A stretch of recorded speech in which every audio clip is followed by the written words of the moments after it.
आया बोल साचे दरबार की।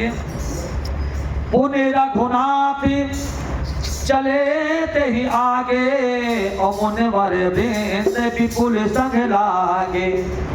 हस्त समूह देख रघुराया, और पूछी मुनि लागी यतिराया। फिर श्री रघुनाथ जी आगे बढ़े, वन में चले, और सारे मुनि भगवान राम के साथ चले, और आगे हड्डियों का ढेर पड़ा हुआ है। हड्डियों का ढेर देख करके श्री रघुनाथ को बड़ी दया आई, और उन्होंने मुनियों से पूछा। मुनियों ने कहा, महाराज आप सब ऋषि हैं, आप सब कुछ जानते, फिर भी मुझसे पूछ रहे हैं, तो सुनो। आप जानते हुए अनजान की तरह आप हमसे पूछ रहे हैं। मुनि कहे, महाराज हम सब कुछ पता है, लेकिन मैं बता रहा हूँ। निश्चर निकर सकल मुनि खाए। निशाचर लोग सभी ऋषि मुनियों को खा करके उनकी अस्थियां हैं। महाराज राक्षसों के दलों ने सब मुनियों को खा डाला है। ये सब उन्हीं की हड्डियों के ढेर हैं। ये सुनते श्री राम के नेत्रों में जल चढ़ गया, उनकी आंखों में करुणा के आंसू भर आए। श्री राम रोने लगे। श्री राम ने उसी समय सौगंध दिखा लिया कि निशाचरों को पृथ्वी रहित कर दूंगा मैं। निश्चरहीन करहु मैं, भुज उठाय पन कीन्ह। सकल मुनि के आश्रम जाय जाय सुख दीन। चले राम मुनि आयुष पाए, दूर कहे पंचोटी मेरी आई।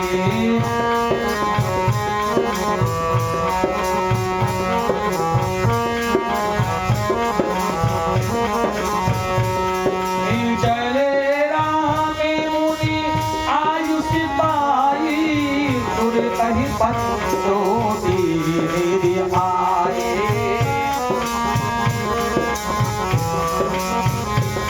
मुनि की आज्ञा पाकर के श्री रामचंद्र जी वहां से आगे चले, और शीघ्र ही पंचोटी के निकट पहुंच गए। अब जब पंचोटी पहुंचे तो प्रभु श्री राम जी वहां पर गोदावरी नदी के समीप प्रण कुटी बनाकर इन्हें लगे, वहीं पर रहने लगे। जब से श्री राम ने वहां पर निवास किया, तब से सप्त मुनि सुखी हो गए। उनका डर जाता रहा। पर्वत, वन, नदी और तालाब शोभा से छा गए। वह दिनों दिन अधिक सुहावने मालूम होने लगे। वहां पक्षी और पशुओं के समूह आनंदित हैं, और भंवरे मधुर गुंजन करते हुए शोभा पा रहे हैं। जहां पर प्रत्यक्ष श्री रामचंद्र जी विराजमान हो, वहां की शोभा को क्या कहना है। अब वहीं पर घटना घटित होती क्या कि सूप नखा रावण के बहनी। सूप नखा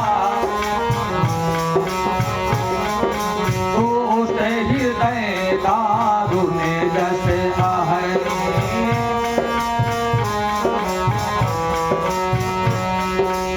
पंचोटी सो गई एक बारा, पंचोटी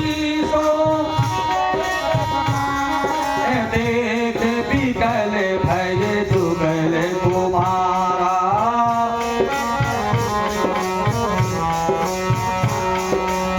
तुम समय पुरुष ना मौसम नारी, या संजोग विधि रचा विचारी। यह संजोग विधि सुप्रेखा नामक रावण की बहन, एक ही बहन थी जो नागिन के समान भयानक और दुष्ट हृदय की थी। वह एक बार पंचोटी में गई, जहां पर रामचंद्र सीता जी विराजमान थे, और दोनों राजकुमारों को देख करके विकल काम से पीड़ित हो गई।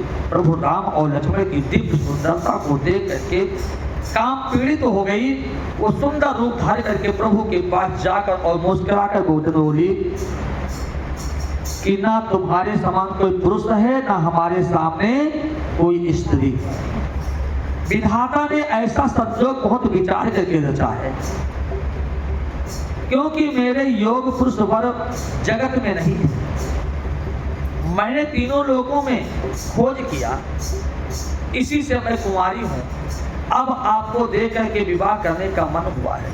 रामायण में लिखा है कि सुपनेखा को जवाब देने के लिए जब श्री रामचंद्र के साथ बात कर रहे थे, तब वह अपनी दृष्टि सुपनेखा पर नहीं डालते थे, क्योंकि वासना राक्षसी आंख से अंदर घुस जाती है।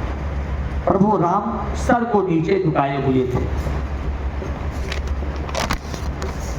सीतह चितह कहीं प्रभु बाता, आहे कुंवर मोर लग भ्राता। तब श्री रामचंद्र जी सीता की ओर देख करके कहने लगे कि तू जैसी कुमारी है वैसा मेरा भाई भी कुमारा है, तू वहां जा। लक्ष्मण ने कहा पराधीन सुख सपनों नहीं, पर स्त्री में मात्र भाव रखने वाले मैं मर्यादा पुरुषोत्तम राम का दास हूं, इसलिए मैं शादी नहीं करूंगा। लक्ष्मण जी ने फिर राम के पास भेज दिया। लक्ष्मण जी का वचन सुनकर के सुपनेखा राम जी के पास गई। राम जी ने फिर मना ही कर दिया। अब तो सुपनेखा विकराल रूप धारण कर दिया और कहने लगी कि अब तो मैं तेरी पत्नी का बच्चन करूंगी। ऐसा कहने के बाद सुपनेखा श्री सीता जी की तरफ दौड़ी। श्री रघुनाथ जी लक्ष्मण जी की तरफ इशारा किया और कहा कि लक्ष्मण अति लाघव सो नाक कान बिन कीन, ताके कर रावण कहा मनौ चुनौती दी। बस अब यहीं से शुरू हो गया। राम जी ने चुनौती दे दिया। लक्ष्मण जी ने राम का इशारा पा करके सुपनेखा के दोनों कान और नाक को काट दी और रुधिर निकलने लगा। सुपनेखा बहुत व्याकुल हो गई। वहां पर खर दूसर तीसरा 8 राक्षसों के पास गई और कहने लगी कि राम जी के छोटे भाई ने मेरी यह दुर्दशा की है, मेरी यह दुर्दशा की है। अब तो सारे राक्षस युद्ध करने के लिए तैयार हो गए। सारे राक्षस युद्ध करने के लिए तैयार हो गए। खर दूसर ने साज करके श्री राम जी से युद्ध करने के लिए चल पड़े, सेना सजा करके। इधर राम जी कहते हैं लक्ष्मण जानकी को लेकर कंदरा में चले जाओ, क्योंकि दुश्मनों की सेना बहुत बड़ी है। खरदूषण के सेना बहुत घमासान खरदूषण के सेना से हुआ, राम का युद्ध हुआ। खरदूषण को सेना सहित भगवान ने मार गिराया। जब रघुनाथ जी युद्ध में शत्रुओं को जीत लिया तो देवता मनुष्य ऋषि मुनि सबके भय नष्ट हो गए।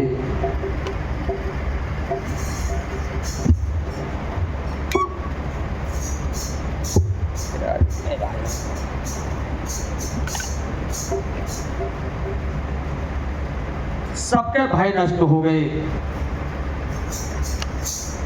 लक्ष्मण जी सीता जी को ले आए और चरणों में गिरते हैं। प्रभु ने अपने चरणों से लगा लेते हैं। धुआं देखकर दूसर घेरा जाए सुपनेखा रावण बेरा।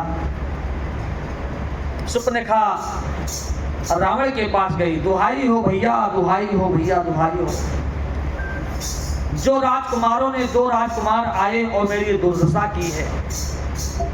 रावण ने कहा कि खरदूषण भी तो थे, वो कहाँ थे? कहीं उनको भी युद्ध के मैदान में वो मार गिराए।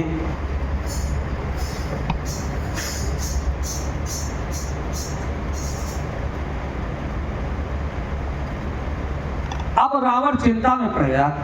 खरदूषण मोह स्वम बलवंता, खरदूषण मोह सम बलवंता। खरदूषण हमारे समान बलवान थे, जिन्हें मारे ते भगवंता। खरदूषण हमारे समान बलवान थे। लगता है कि इस पृथ्वी पर भगवान का अवतार हो गया है। रावण चौंक पड़ा और सुपनेखा से पूछा कि तेरी हालत किसने की है? सुपनेखा ने कहा कि इस दंडक वन में 2 राजकुमार आए हुए हैं, उसके साथ एक राजकुमारी है, वो बहुत सुंदर है, तो मैंने सोचा कि इस राजकुमारी को आप अपने भाई रावण को दे दो। इस प्रकार सुपनेखा ने उल्टा सीधा पढ़ा दिया। रावण जो है कहता मैं बदला लूंगा। यहाँ पर सुपनेखा ने सारा उल्टा ही कहा और वहां पर छोटे राजकुमार ने मेरी दुर्दशा कर दी।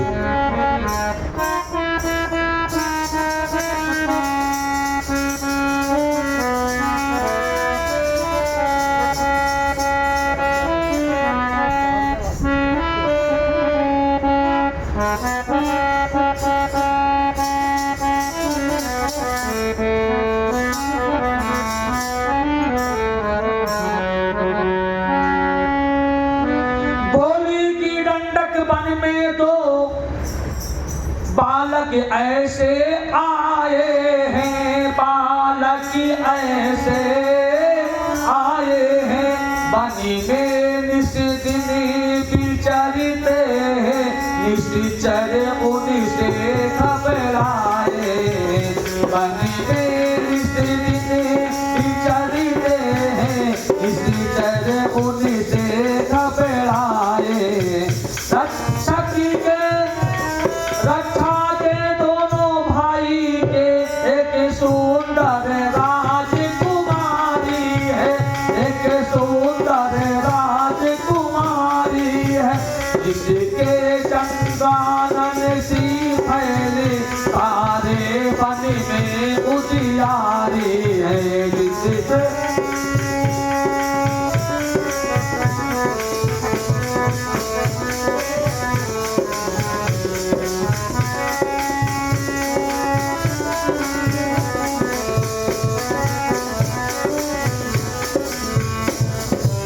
सुपनेखा भैया अचानक मैं इधर से निकल पड़ी तो उस सुंदर नारी को देखा तो सोचा कि मैं अपने भाई रावण के लिए इस नारी को ले चलूं। अच्छा हुआ इतने में छोटा भाई हमारे ऊपर बुरी नजर से देखा और जब मैंने क्रोध किया तो उसने नाक कान दोनों काट दिए। जब रावण ने सुना कि खरदूषण सही सेना उस रणभूमि में मारे गए, अब तो रावण के होश उड़ गए। खरदूषण वो सब बलवंता तिन्हीं को मारे बिन भगवंता। रावण सोचने लगा कि खरदूषण हमारे समान बलवान थे, उनको मारने वाला कोई पृथ्वी पर बड़े बड़े योद्धा नहीं थे। अब भगवान का अवतार हो गया है। अब यहाँ पर रावण सोचने लगा। रावण मारीच के पास जाता है, चला अकेले जान चढ़ता हवा, बस मारीच सिंधु तट रहा, जहां पर मारीच था। और वहां पर जब रावण गया, बहुत समझाया मारीच ने, महाराज वह राजा दशरथ, महाराज दशरथ के पुत्र अयोध्या से वनवासी के भेष में आए हैं। उनका नाम राम लक्ष्मण, जो राक्षसों का विनाश कर रहे हैं। राम ने बैर किया है।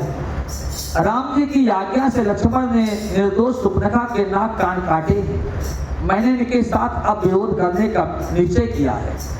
रावण ने इस प्रकार मारीच से कहा।